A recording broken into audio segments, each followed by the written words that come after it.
3월 9일 월요일 돈다방 미쓰리 오후 방송 올려드리도록 하겠습니다. 제가 돈다방 미쓰리를 6년 정도 진행하면서 하루에 이렇게 2번 방송했던 날이 별로 없었던 것 같습니다. 그런데 지금 상황이 상황인 만큼 오늘 오후 방송을 좀 준비를 해드렸고요.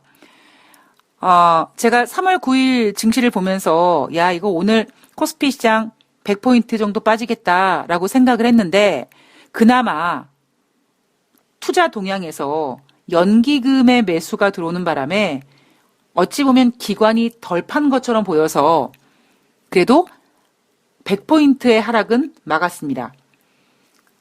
우리나라뿐만 아니라 중국 증시, 일본 니케이 증시 모두 크게 휘청했고요. 지금 현재 미국 증시의 나스닥 선물지수도 크게 하락하고 있습니다. 3월 9일 전 글로벌 증시를 이렇게 허겁하게 만든 그 원인은 코로나19에 대한 공포도 있지만 국제유가였죠. 자, 국제유가의 상황을 좀 냉정하게 평가해 보면 제가 IMF에서 글로벌 경제 성장률을 하향 조정할 때마다 가장 순수하게 받아들이는 녀석들이 바로 오펙이다. IMF는요, 코로나19가 확산되기 이미 전부터 글로벌 경제 성장률을 하향 조정하기 시작했습니다. 거기에 박자를 맞춰서 오펙은 감산을 더 많이 하거나 혹은 감산하는 기간을 더 길게 늘리거나 했고요. 그런 상황이 전개되는 속에서 물론 코로나19가 확산되기 전에 오펙 회원국들은 감산을 연장하면서 머릿속에서 이런 생각을 했을 거예요. 그래, 좋아질 때까지 기다리자. 코로나19가 없었다면 미국과 중국의 무역협상 합의가 진행되고 2단계가 진행된다고 했으니 다시 무역이 활성화되고 그 무역이 활성화되면서 경제가 좋아지면 그때 감산을 우리 하지 않기로 하자. 그렇게 장밋빛 미래를 생각하고 감산을 했던 오펙이 코로나19가 시작되면서 미국과 중국의 무역 분쟁보다 더 공포스러운 상황이 전개될 것 같고 완전히 지금 글로벌 시장은 정지되어 있는 듯한 느낌이 드니까 결국에는 공급을 더 줄여야 되는 상황.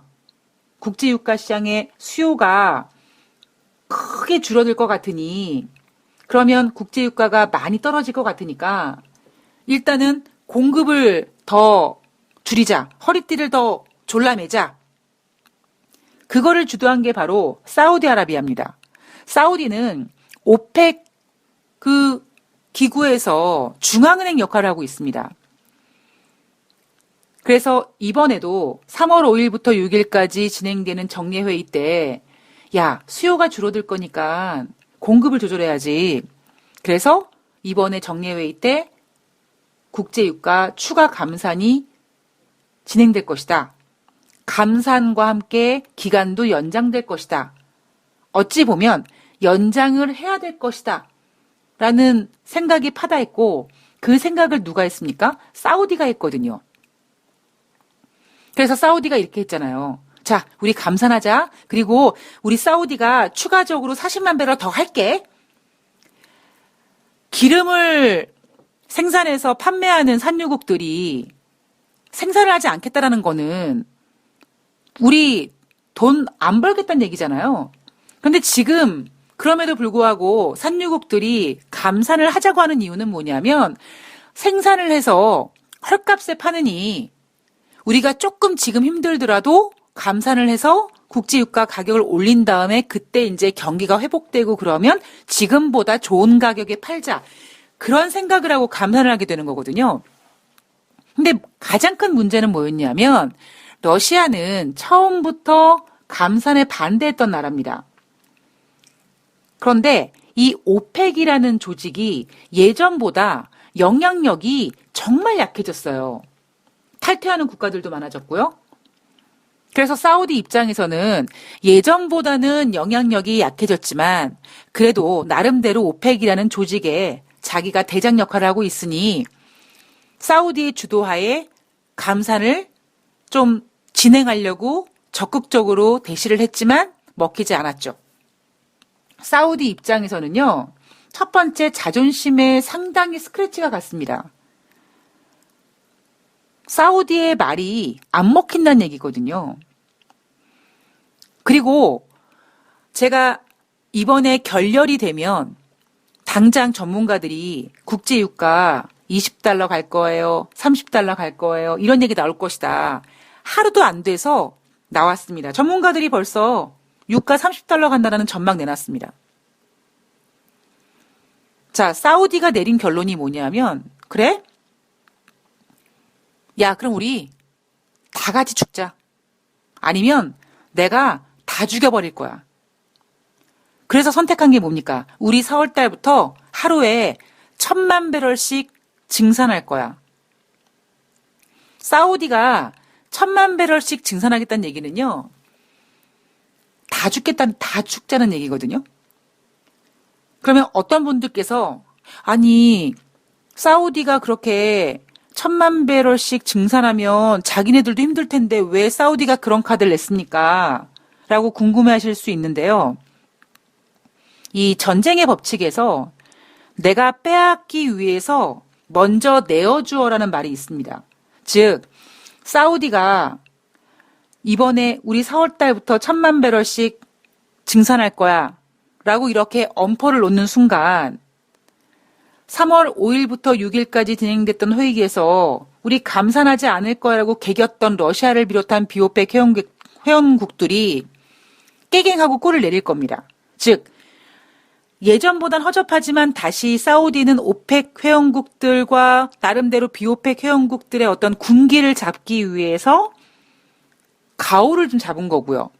두 번째는 사우디라는 나라가 하루에 1,000만 배럴씩 증산을 하게 되면 누가 죽냐면 사우디도 죽고 산유국들 다 아작나지만 미국도 죽습니다. 즉 그동안에 오펙 회원국들의 영향력이 작아지면서 상대적으로 영향력이 커졌던 미국의 셰일 업체들을 꼬리 내리게 하는 거죠.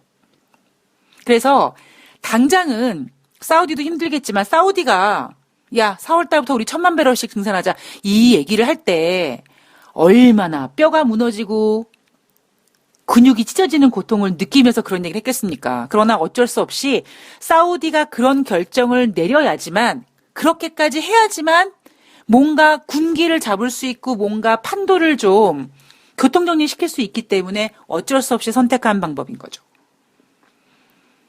만약에 우리나라 시간으로 3월 9일 밤 그리고 미국 시간으로 3월 9일 장 시작 때 국제유가 시장이 이제 선물 시장이 돌아가고 증시가 돌아갈 때 만약에 러시아가 깨갱하지 않으면 뉴욕 증시는 또 1,000포인트 가량 또 하락할 겁니다. 자, 저는 가장 무서운 게요. 우리가 미래를 알 수 없는 지금 현재를 살면서 예측이라는 걸 하게 되는데 사실 투자자들은요, 대부분 예측에 공포를 느끼고 예측에 희망을 겁니다. 제가 3월 9일 장중에 뉴스들을 쭉 검색해 보니까요, 증권사들이 내놓는 그 보고서들을 보니까 2분기부터 반등한대요. 그리고 지금이 매수 타이밍이래요. 그래서 제가 그 보고서들을 보면서 책임질 수 있습니까? 라는 생각을 속으로 했거든요. 그러니까 지금 너무 하락하니까 증권사들이 해줄 얘기가 없는 거예요. 뭐라고 해요? 더 하락할 거니까 다 팔라 그래요? 증권사는 그거 못 한다니까요. 그래서 상황이 이런 상황에서 증권사들이 해줄 수 있는 얘기는 지금 저가 매수 타이밍이다. 2분기부터 회복될 것이다. 결국 2분기부터 회복된다는 얘기는 지금 사란 얘기죠. 왜냐하면 3월 달이 1분기의 마지막이니까 2분기는 4월 달부터 시작되는 거니까 결국 그 얘기는 4월 달 혹은 5월 달부터 반등한다는 얘기잖아요. 물론 반등하겠죠. 반등이야. 뭐 다음 주도 할 수 있고 내일도 할 수 있는 거 아니겠습니까? 자, 일단 뉴욕 증시의 추락을 막기 위해서 오늘 밤에 러시아 혹은 그 누군가가 사우디 좀 이렇게 말려줘야 돼요. 그렇지 않고는 정말 증시가 힘들어집니다. 제가 3월 9일 오전에 올려드린 방송에서 9.11 테러 때 전에 1000포인트에서 9.11 때 얼마가 빠졌고 그리고 2007년도에 비해서 2008년도에 얼마가 빠졌고 근데 대부분 60% 디스카운트 됐더라. 자, 그 얘기면 대한민국 코스피 시장 2,500포인트를 기본으로 잡고 60% 디스카운트 해버리면 1,500까지 빠질 수 있다는 얘기입니다. 못 빠질 것 같아요? 불가능한 건 없어요. 이대로 가면 빠질 수밖에 없어요. 왜냐하면 제가 연준에서 돈을 풀든 뭐 금리나 이런 거 하든 밑빠진 독에 물 붓기라고 했잖아요. 지금 연준에서 금리를 인하하고 ECB에서 뭐 부양책을 쓰고 대한민국에서 추경을 한다고 하고 당장 미국에서 긴급예산을 투입시켜서 트럼프가 사인을 해도 그게 증시에 약발이 안 먹힙니다. 결국 밑빠진 독이 물 붓기가 되는 겁니다. 자, 3월 9일 날 우리나라 증시를 더 힘들게 만들었던 기사 내용이 하나 있습니다. 바로 무디스가 한국 경제 성장률 전망치를 지난 2월 달에 2.1%라고 했는데 1.9로 다운시켰는데 3월 9일 날 1.9에서 1.4로 다시 다운시켰습니다. 저는 이런 생각을 해요. 1.4는 나오겠니? 1.4 나올 수 있을까요? 자, 제 얘기는 대한민국 경제 성장률을 엉망진창이라고 보는 게 아니라 우리가 너무 숫자에 민감하지 말자는 얘기입니다. 결국 저는 경제나 주식이나 숫자보다 앞서는 게 심리예요. 그러니까 제가 분명히 오펙에서 그렇게 결렬됐기 때문에 전문가들이 국제유가 20달러 간다, 30달러 간다 이 보고서 나올 거라고 얘기했잖아요. 지금 그것 때문에 이렇게 엉망진창이 된 거거든요. 더 아쉬운 이야기. 여러분 혹시 이 방송을 듣고 계신 청취자님들 중에서 트럼프 대통령이 되게 위대하고 트럼프 대통령이 자신의 재선을 위해서 엄청난 뭐 부양책을 쓸 거고 증시를 무너뜨리지 않을 거고 그래서 증시가 하락하지 않을 거고 그렇게 생각하셨던 분들 지금도 트럼프 대통령의 가능성을 믿으십니까? 제가 우리는 너무 트럼프를 크게 본다고 얘기했죠. 한낱 인간이라고 하지 않았습니까? 지금 트럼프 대통령이 할 수 있는 게 아무것도 없어요. 이번에 코로나19도 부통령한테 완전히 책임 전가했잖아요. 코로나19가 미국에 확산되고 이 문제가 커지면 트럼프 대통령은 발을 뺄 겁니다.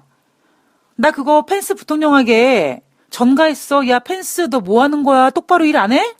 너 이따위로밖에 못해? 이렇게 하려고 지금 트럼프 대통령이 펜스 부통령에게 책임을 전가한 거고 자신은 지금까지도 잘하고 있다고 잘하고 있다라는 게 뭐냐면 나는 몰라.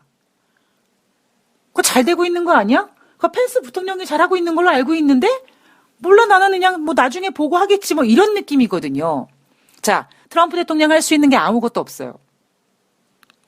3월 9일 대한민국 주식시장에서요. 개인이 1조 2천억 거의 1조 3천억 원어치를 샀고요. 외국인이 코스피 시장에서 1조 3천억 원어치를 팔았습니다. 환율 급등했고요. 자, 벌어진 일에 대해선 우리가 낙담하고 속상해하고 그거보다는 그럼 앞으로 어떻게 될 것인가를 고려해 봐야 되는데 당장 3월 9일 뉴욕 증시에서 크게 증시가 하락된다면 지금 뉴욕 증시는요. 지난주 금요일 날도 하락했습니다만 다우지수가 0.98% 하락했어요. 즉 지난주 금요일 날 증시가 뉴욕 증시가 크게 하락했다면 월요일 날 또 크게 하락하고 뭔가 기술적인 반등 타이밍을 노릴 수 있는데 지난주 금요일 날 그나마 낙폭을 줄인 상태에서 만약에 3월 9일 날 또 하락한다면 이건 기술적 반등 타이밍이 아니라 국제 유가를 이렇게 국제 증시를 금융시장을 떨어뜨린 그 원인인 국제 유가에 뭔가 안정을 찾아야 됩니다. 당장 트럼프 대통령이 그나마 미국 대통령이가 유일하게 할 수 있는 게 야 니네 오펙 똑바로 안 해? 야 무슨 사우디 니 미쳤어 1,000억 원씩 뭐 증산을 해 미친 거 아니야? 뭐 이런 얘기를 해주는가 아니면 러시아가 꼴을 내리든가 일단 지금요 사우디가 1,000만 배럴 증산한다라는 거, 이거 도시락 싸들고 만리되는 거죠. 그런 상황이 전개돼야지만 그나마 시장이 안정되는 겁니다.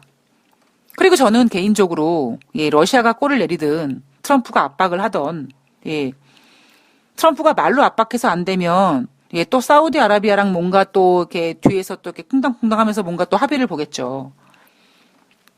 그러니까 사우디가 1,000만 배럴 증산한다는 거는 정말 증산한다는 것보다는 저는 개인적으로 오펙의 군기잡기라고 생각을 합니다.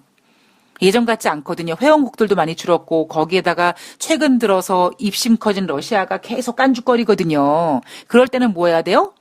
30km 완장하고 한번 돌려야 돼요. 군기 잡아야 됩니다. 그러니까 군기 잡는 용으로 했고, 그리고 군기 잡는 용을 어설프게 한 게 아니라 그래 다 같이 죽어버리자 라고 해서 크게 한번 베팅을 건 겁니다. 그 충격을 고스란히 금융시장이 이렇게 지금 우리가 뒤집어 서서 문제인 거지만 그거는 우리가 벌어진 일이니까 뭐라고 하지 말고요. 앞으로의 상황을 전개해 보자면 당장 3월 9일 일단 트럼프 대통령이 할 수 있는 건 해야 돼요. 그러니까 사우디를 안정시키든지 오펙에다 경고를 하든지 뭐 아니면 뭐 사우디와 미국이 뭔가 뒤에서 뭔가 하든지 하여튼 뭔가 그런 뉴스가 나와줘야 되고요. 연준의 금리 인하라든가 뭐 미국의 어떤 뭐 긴급 예상 확대 이거는 별로 증시에 좀 도움이 안 되고요. 지금 당장 이렇게까지 하락한 시장을 안정시킬 수 있는 방법은 그나마 트럼프 대통령이 오펙에 대해서 쫑알쫑알 러시아가 골을 내리든지 뭐 이겁니다. 그러나 큰 뷰로 봤을 때 트럼프가 할 수 있는 건 아무것도 없어요. 지난주 금요일 날 저랑 맥주 마신 후배 녀석이요. 지난주 금요일까지 저한테 트럼프 대통령이 가만히 있겠어? 트럼프 대통령이 부양책 쓸 거야 이러더니 3월 9일 날 증시 하락하는 거 보더니 누나 트럼프 안 되겠는데? 그런 얘기 하더라고요. 트럼프는 자칫 잘못하면 역사상 가장 우울한 대통령이 될 수 있다니까요.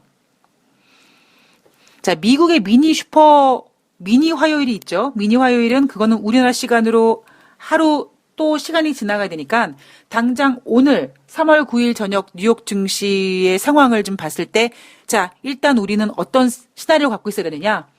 국제 유가 때문에 사우디아라비아가 저렇게 전쟁의 법칙을 써서 다 그냥 군기 잡는 식으로 베팅을 해버렸기 때문에 그 충격으로 하락한다는 거 기본적인 첫 번째 시나리오. 그럼 이거를 안정시키기 위해서 러시아가 골을 내리든 미국이 사우디를 압박을 하던 뭔가 둘이 뭔가 딜을 하던 뭔가 장중에 나와서 일단 국제유가 지난번에 감산 결렬된 문제가 빨리 일단 일단락이 돼야 됩니다. 지금 뭐가 문제냐면요. 우리가 왜 좋으면 다 좋아 보이는 후광 효과 같이 있는 것처럼 가뜩이나 시장에 공포감이 있는데 이런 공포감이 있는 상황에서 작은 악재가 굉장히 큰 고통처럼 느껴집니다. 그러니까 빨리 그런 거 하나만이라도 우리가 빨리 이렇게 봉합을 해야 돼요. 그렇지 않고는 나중에 시간이 지나가면 봉합이 될지 모르겠습니다만 당장 시장에서 엄청난 충격으로 다 우리가 받아들일 수밖에 없습니다. 자, 3월 9일 국제 유가 때문에 그리고 증시가 크게 하락해서 너무 고통스러우시겠지만 왜 증시가 하락했는지 그렇다면 왜가 있다면 그럼 어떻게 할 건데라를 생각했을 때 사우디가 그렇게 1,000만 배럴씩 증산하겠다고 한 이유가 그런 셈법이었구나라는 거를 생각하시면서 다음 단계를 고려하시면 그나마 앞으로 시장은 어렵지만 이 어려운 시장을 헤쳐나가시면서 그나마 좀 냉정한 생각을 갖게 되시지 않을까 합니다. 자, 무디스에서 한국의 경제성장률 1.4% 이거 별로 의미 두지 마시고요. 지금 가장 큰 이슈는 코로나19 때문에 전 글로벌적으로 공포감이 이렇게 무르익는 가운데 국제 유가가 굉장히 커 보인 겁니다. 자, 3월 9일 월요일 정말 힘든 시장 보내셨고요. 저는 사실 제가 한 20여 년 동안에 코스피 시장 100포인트 빠지는 거를 한 10번 이내로 경험해 봤거든요. 그런데 매번 경험할 때마다 예, 기분이 좋지는 않더라고요.